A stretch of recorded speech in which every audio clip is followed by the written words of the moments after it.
episode 7. We are still on the Beatles. We have this episode and then one more after this. Last video we made was Sgt. Pepper. Before that was Revolver. And then now, I guess, skipping one in the line, but again, we're listening to the albums that I have multiple copies of, at least two. The one copy being from the box set, and then second, actually a bit all different. So you may have been able to guess if you're looking or paying attention, but this episode's about the Beatles' self-titled album with a white cover. So as far as the versions I have, listened to 3 different versions this time. One of them was borrowed, and I own another couple. So of course I have the box set, which is here.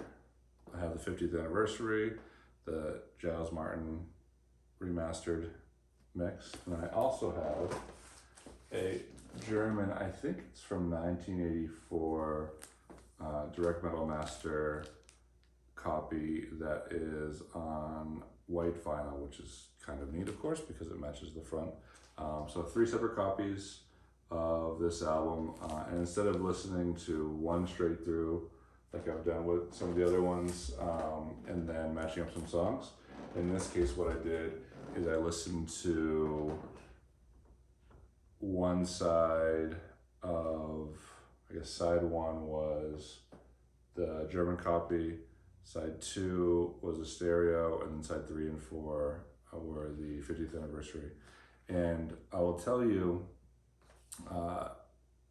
which is likely not a popular opinion, that this is one of my least favorite albums, and I'll say albums, by the Beatles. And it's not because I don't enjoy many of the songs that are on here, but as a full album, it is disconnected. It's not, there's a few songs that lead into the next, and I'm not just talking about like, fade out and fade in, or fade out and then overlapping. There's does not seem to be a true direction of the album. It's a double album, which means of course there's double the amount of time or amount of songs, a lot of short songs on here, a lot of, I don't know, I don't want to say it's bad quality. Again, I know this is a poor or unpopular opinion, but there's a lot of very good songs, and then the rest, I don't want to use the word filler, but it's there. A good amount of George songs, some Ringo. One of my favorites is actually the last song, Good Night. I don't know why. It's a very simple lullaby. Some strings in the back, which is nice.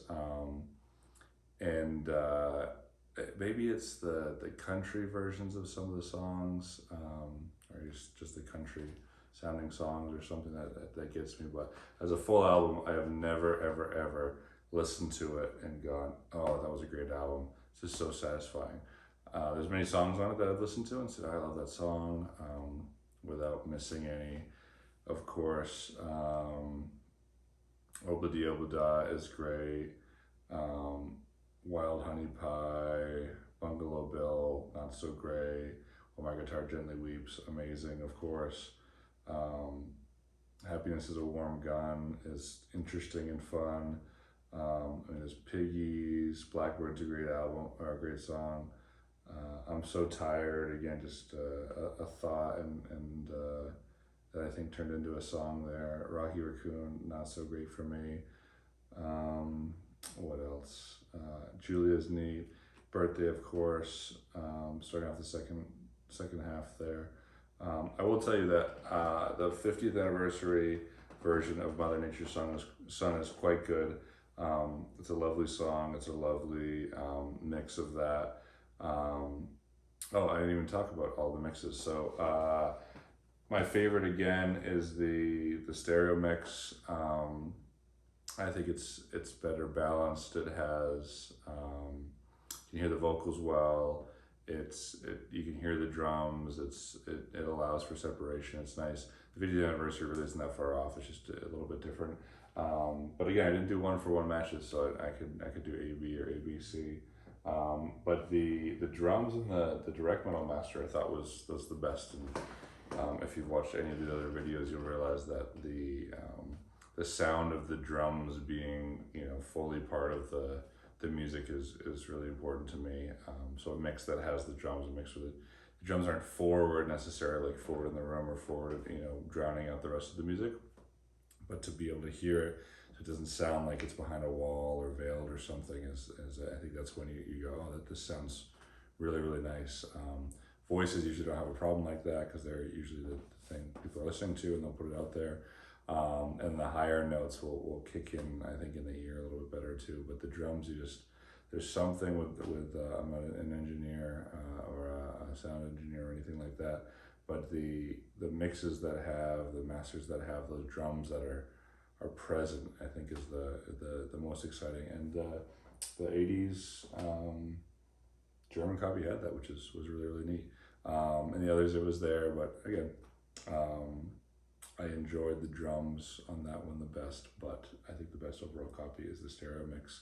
Going back to something I said earlier in one of the other episodes, is the stereo mix is said to be not that great. I've always enjoyed it. I like it. Some of mine are a little bit noisy, which might be part of it, but I think the mastering is nice. I think they sound good. It's yeah, I've almost no complaints as far as that goes. As far as personal stories with the White Album, again, it hasn't been my favorite, so I don't have a lot of memories where I was listening and then certain things happened. I think I'm more passionate about saying that it's not a good album. I don't know why. For me, it's not a good album. I love many songs, but it's not good front to back. It's nothing to do with the weird experimental Revolution number 9. It has nothing to do with the variety of songs. It just does not sound like it's meant to be congruent, like many of their other albums. I could do some research, but I'm just gonna guess that they're a bit out of sync, and they said, let's put a bunch of songs on and see what happens. And a lot of them are great, but the whole album, not so great. I think that's the worst of it. Until next time, have a good night.